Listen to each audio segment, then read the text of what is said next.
ora nganggo duit sak cuwil-cuwilo. Bensine mau mung dijoki sak liter. Mestine saiki lak wis entek. Terus piye olehku arep mulih? Arep telepon wong ora nggawa HP. Dieling-eling, kenalan sing cedhak kene ora ono. Paling cedhak adine nak ndulur aran PTM. Dadi pegawe ing Semarang. Demak Semarang iku kira-kira 40 kilometer. Genah ora tekan. Mesti kentekan bensin ana dalan. Arep cerita karo wong-wong cedhak masjid iku, hade ora asrek. Mundak malah dikira wong ora waras pikire. Akhire hade mutusake sak anak-anane bensin ing tangki sepeda motore, dheweke arep numpaki menyang Semarang nyanggone PTM adine. Yen kentekan bensin ing dalan, ya wis dituntun sak tekane. Wis ora ana cara liya. Kanthi tekad iku, hade nglakokake sepeda motore tumuju Semarang. Aneh. Tetelo dheweke bisa tekan Semarang, langsung jujuk omahe PTM. Mesti wae PTM kaget lan gumun. Mas, kowe iki saka ngendi? Kok bengi-bengi tekan kene, mau nganggo kathok cekak tanpa helm? Aku ngelak, tak ngombe dhisik, mengko tak cerita. Ngono tembunge hadi. Oh iya, lereno dhisik, sarehne atine. Ucape PTM, terus akon bojone nyepakake unjukan lan nyamikan. Sakwise ngombe wedang panas lan mangan roti biskuit, hade banjur nyritakake apa sing mentas dialami. Jalari PTM lan keluargane legek lan gumun. Terus kersane Mas piye? Nyari kene dhisik, sesuk bali wae ing Klaten. Ora Dik, sahure. Aku arep bali saiki wae. Mundak Mbak Yumu bingung. Aku nyilih helm lan duit kanggo tuku bensin. Ora mung helm Mas, ucape PTM. Kowe kudu nganggo kathok dawa lan jaket. Kene tekan desane dhewe kono iki adohe 120 km. Mongko wanci bengi kaya ngene. PTM jupuk kathok dawa lan jaket diwenehake Hadi. Sakwise samekta sakabehane, Hadi budal numpaki sepeda motore ninggalake omahe PTM. Karo meling ora susah telepon ngabari bojone Hadi ing omah. Mundak malah bingung mikir sing ora-ora. Sakpungkure Hadi, PTM lan bojone padha gumun lan jenger. Mikir lelakone kakange sing ora mulih nalar babar pisan iku. Nanging PTM percaya yen Hadi mau ora gawe-gawe. Dheweke ngerti yen Hadi kakange iku wiwit cilik biyen pancen sering ngalami kedadean aneh-aneh.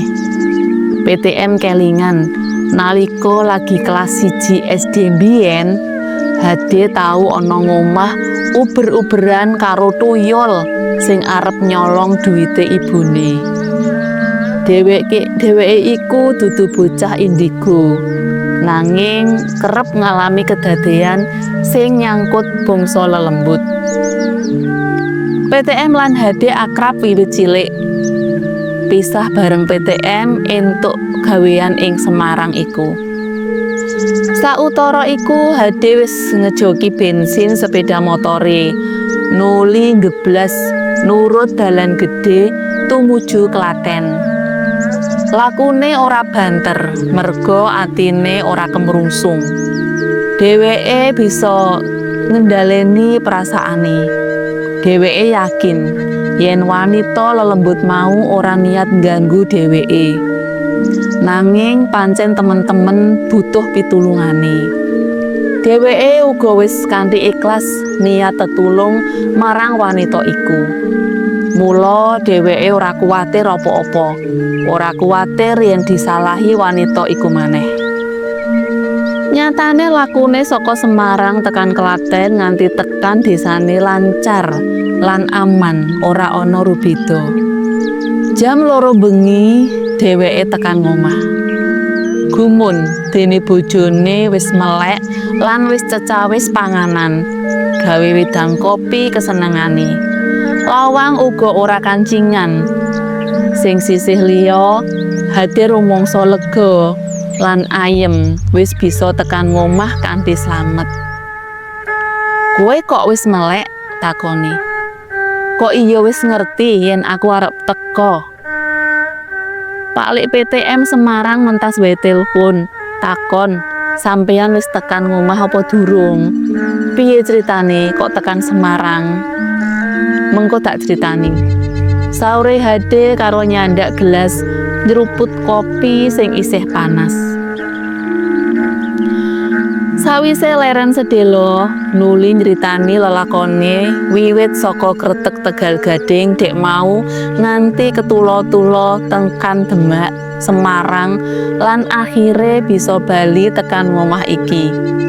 Bojone mung jegrek krungu critane. Nanging critane jebul ora mung mandeg tekan kono. Persis 8 dina saka kedadian iku, wanci badhe isak, Hade langgi lungguhan ing emper. Wanita sing diboncengake dek mbiyen kae teka. Wetenge wis ora gedhe. Ngomong cetha. Mas, aku wis nglairake ing rumah sakitku. Kanthi gampang. Antarane tengah wengi. Anakku wadon. Ayu kaya aku, Mas. Matur nuwun banget ya, Mas. Kowe wis ngeterake aku nganti tekan rumah sakitku.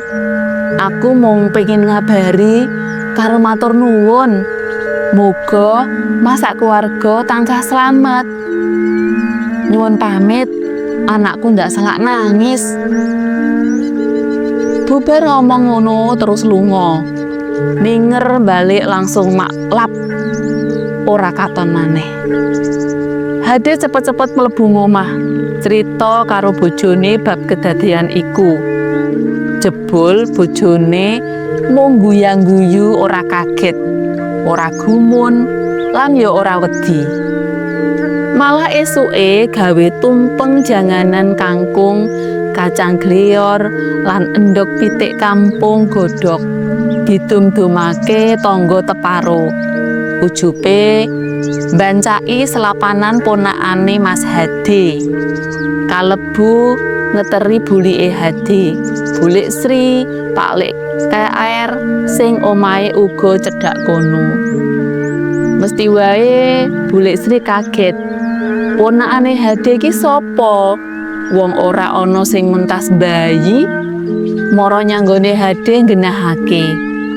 Ya saat iku Hade terus nyeritakake lelakone sing dialami. Bulik Sri iku kapernah adine penulis lan ibune Hade kapernah mbakyune penulis. Lelakon iku diceritakake marang penulis lagi awal Januari 2020 wingi. Aku percaya sebab aku uga ngerti yen Hade iku wiwit cilik sok ngalami kedadian aneh bangsa ngono kuwi. Lan dheweke iku sering sesirih luwih saka iku. Allah kang maha uninga sakabehane.